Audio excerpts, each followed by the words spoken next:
Hello and welcome back to the Free Speech Union podcast, That's Debatable. I'm in the studio today joined by Vinay Kapoor, my colleague and friend.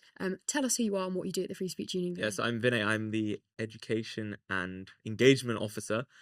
So I lead the Free Speech Union's work with a younger audience and also administer the Ian McTaggart programme and also help with events. And can you tell us a bit about what that is? What is the Ian McTaggart programme? Yeah, so we spoke about it a few weeks ago on the podcast with Jan, but it's a funding programme that we administer.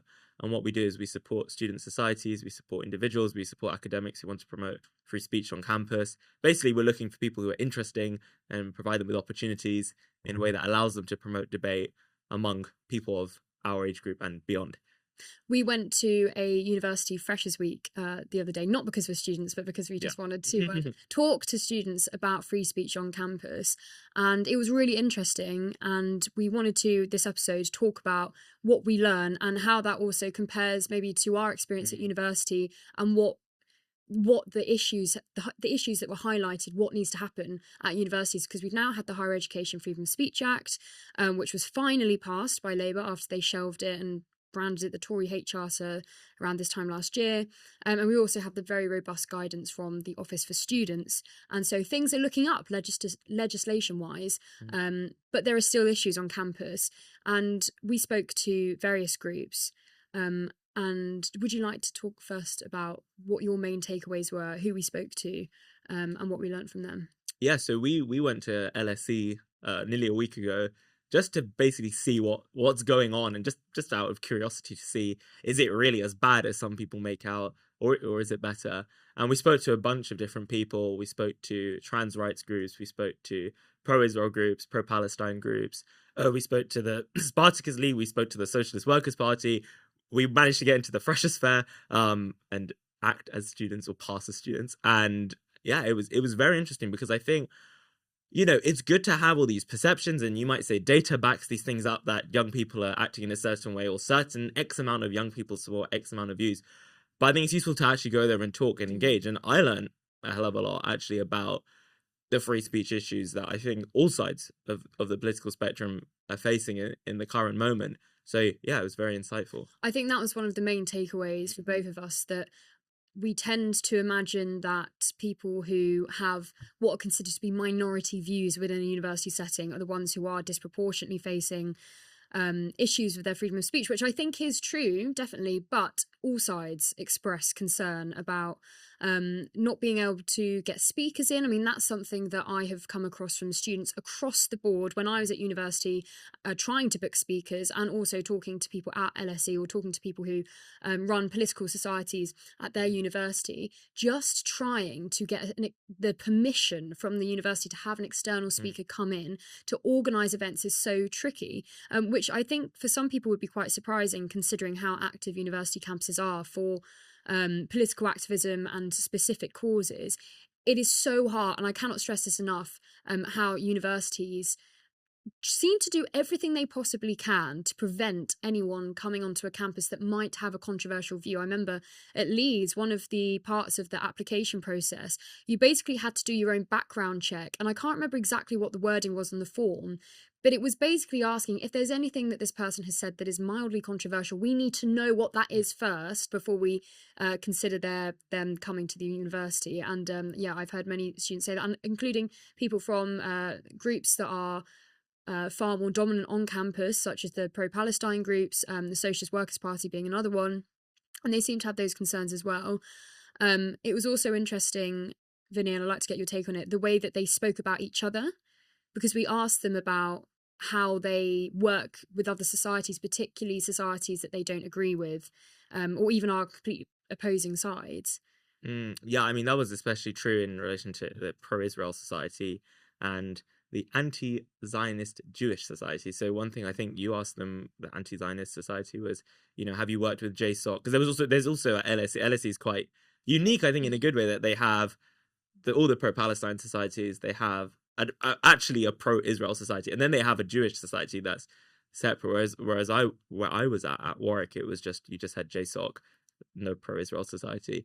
And what was interesting is that there is quite a lot of animosity, I think, especially within the kind of anti-Zionist society that we saw, and then the Israeli society. But as we know, usually, and from and what we see, that a lot of the progressive societies seem to work together quite a lot. They're all part of like this kind of liberation package, which is interesting. So there's a lot of activism that comes together. But I think when it comes to the more fringe issues, and when I mean by fringe, I mean fringe on campus, not fringe beyond campus, there is quite a bit of tension. I mean, these two societies were literally opposite each other. The anti-Zionist society we went and spoke to them for like half an hour, and then the Israeli society, and they were literally opposite each other. So you could feel that. Having said that, it's good that they're all there. I think that's what's really important. That one thing we were both quite taken aback by, especially myself, was the fact that you had the whole spectrum of opinion like in the space of an hour.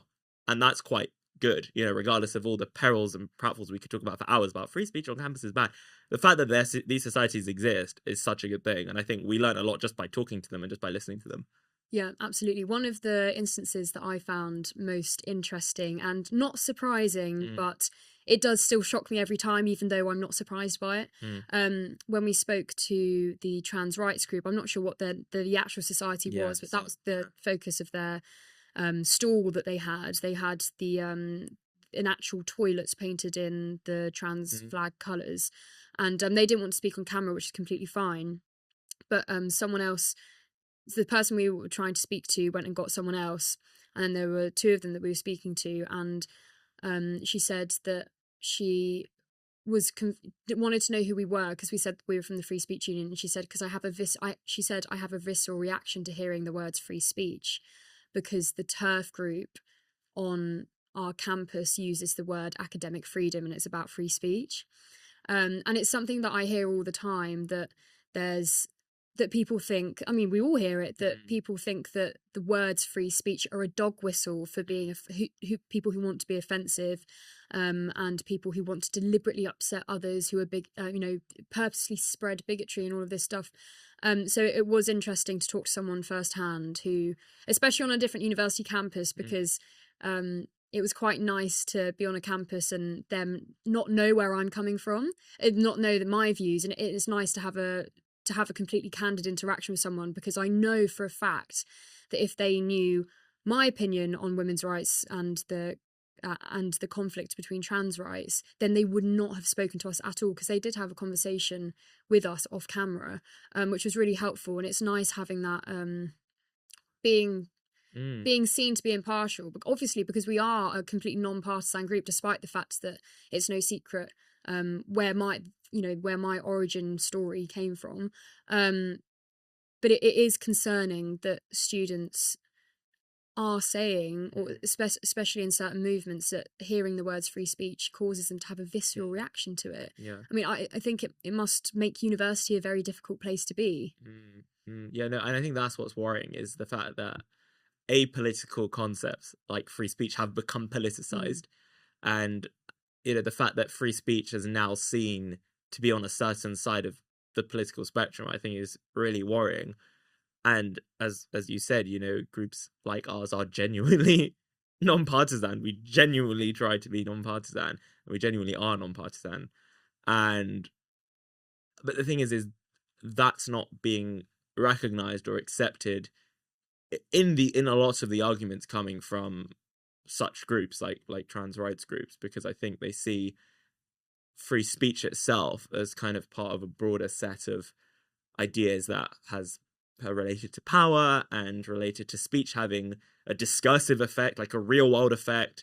Say misgendering someone in the eyes of like a post-structuralist is genuinely causing verbal harm, and therefore free speech could therefore be seen as just a gateway to being a bigot and so on. And that you could argue that logically, but the problem is, and I think a lot of groups are seeing this now, and I think we've also realized this last week when we were there, everyone needs free speech. Yeah. Even if that's true, which it might well be, free speech is for everyone. And we saw that with the fact that these societies that we spoke to, including the Palestine societies, need free speech as well. And I think they're realizing that as well. Yeah. So that's important to realize as well, that it's genuinely a diverse and inclusive concept for everyone. Yeah. Use those words. We didn't ask them that question, but it would have been interesting to ask. do you accept that, because you've just told us that you are worried about free speech and what that means for you to be able to carry out your activism, do you accept that people who directly oppose your cause also have the right to free speech? And it would be interesting to see, maybe we should start a pledge or something for student societies to sign that they not only accept that free speech is very important for them, but also that it is important for everyone. And that's what, from my experience at university and continuing to hear about the culture on universities from my friends who are still there and seeing things and talking to students, that's my concern, that there is still this feeling that actually free speech for me, but not for you. And that's what hopefully the effect of the Higher Education Freedom of Speech Act and the Office for Students Guidance will have. So how do you think, Vinay, because tell us about your society at Warwick and what that did for free speech on campus, because I've had people ask me a couple of times, like, what needs to happen at universities, and often it's quite hard to know what the answer is because it's such a deep-rooted cultural issue now. Yeah, I mean, this is exactly what I did at Warwick, where I was until July, and now I finished, and also what I'm doing now at the Free Speech Union and have been doing with the Ian McTaggart program.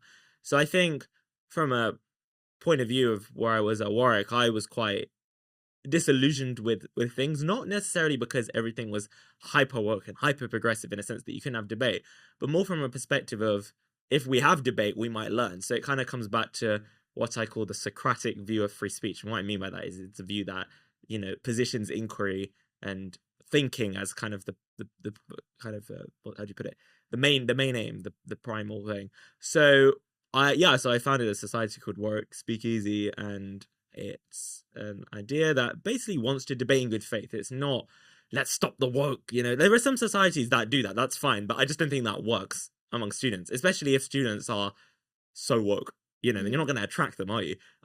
So we framed ourselves like that, and we were really fortunate. We had very big speakers, like people like Dominic Cummings, Stella Assange, Vince Cable, of genuine diversity of opinion.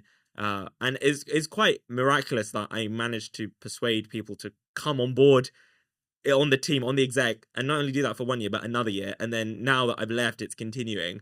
And I think what that shows is that there is a genuine desire among people our age to learn, to inquire, to think. And that I don't think necessarily comes from a political point of view. What I mean by that is that there are some people, that we know who come into this because of something that's happened to them. They've been cancelled, they've lost their jobs, they've lost their friends. I would say there's a kind of political impulse to actually defend free speech. But I think most people just want to learn. Like, most people our age, especially in the world that we're in, that's so confusing, so polarizing, so weird, but so normal, so good, but so bad. That makes free speech important, is what I was saying, from a genuinely neutral point of view. So that's what we were trying to do at Warwick. And I think we've at the Free Speech Union, we've tried to take on that similar impulse with our McTaggart program, which we administer, because what we want to do is exactly what you just said, which is, and then these are our terms of the program, is allow, your recipients to debate and discuss in good faith, not cancel other people for their opinions. And that's a genuinely apolitical thing. That's just part of free speech. That's just part of being in a liberal society. And I think a lot of societies that we're supporting have taken up that message, because we're able to give them a grant, and they're able to put on speaker events, and they're not just one certain type of society. There's a genuine diversity of societies, and that's what we really want to do. We really want to have a diversity of opinion. We really want to have good faith debate, because that's what people our age need. We really need that, especially in the world that we live in. So that's the kind of philosophy I've taken, and that's the philosophy that the McTaggart program has taken as well. And can you say exactly how people apply to that, and what exactly what the program gives to students? Yeah, so they can go to our website, freespeechunion.org. You can see the apply for a grant page, and you can see all the details there. We give, for student societies, we can give up to £1,500 per term. Per term? Yes, per term. People. And it's quite ironic, actually. I was talking to some friends from Warwick last week, how, lots of student societies are finding it really hard to find sponsors, and they send like all these sponsorship packs, and like everyone spends their whole summer like hustling for like a small grant that a random company is going to give you. And obviously we will look at applications on their merit and on the basis of if they align with the McTaggart program's values. But I do think the FSU is giving a very good opportunity to students, because it frankly can be a lot of money, relatively speaking, compared to what others are are doing, obviously, as long as it Mhm. links to free speech. So 1,500 per term for student societies. Individuals can apply for up to a few hundred. But again, if you have a cool idea, if you want to start a podcast, if you want to start a creative project, if you want to write something, if you want to go somewhere, we want to hear from you. Like, that's why the program exists. We want young people who have innovative ideas, who are thinking, who show potential, to come to us with their idea, and we're happy to give them what's reasonable for that project. It obviously depends on the application. And finally, we support academics. So we support academics who want to organize conferences. We support academics who want to get students together, basically allowing academic freedom to flourish, as you say, in a culture now that has higher education, that has the higher education bill, that has this new guidance from the Office for Students, but also, as I said before, to make light and to try and make light of a very confusing mess for young people. And we're trying to invite people to think about what a way out of that might look like from their own points of view, not from. It's inviting people to remember what university was always meant for. Exactly. Exactly. Yeah. Hopefully, it is one of the roads back to what university was originally created for. What the idea that I've heard a few people say this, and I think it's genuinely true. You actually have less freedom of speech at times when you step onto a university campus than when you're not on it, and that is so devastating. So I'm very proud to be part of the Free Speech Union that is doing such amazing work. And I'm saying that as not just someone who works there, but who was saved. My degree was saved by the Free Speech Union. And so I wish that I'd known about the Ian McTaggart programme this time last year, but I was still at uni when I was starting my podcast. And I should also say that membership subscriptions are half price for first year university students, so they're $14.99 for your annual subscription, and that offer ends on the 31st of October. So if you would like to get your membership for the Free Speech Union, to give you that extra bit of reassurance that if something goes wrong, we'll be there to back you up on campus and fight your case if you get into any trouble at all, or if you even need any support, we'll be there to help you. So that's also www.freespeechunion.org/join to find those memberships there. Thank you so much for watching, and we'll see you next week.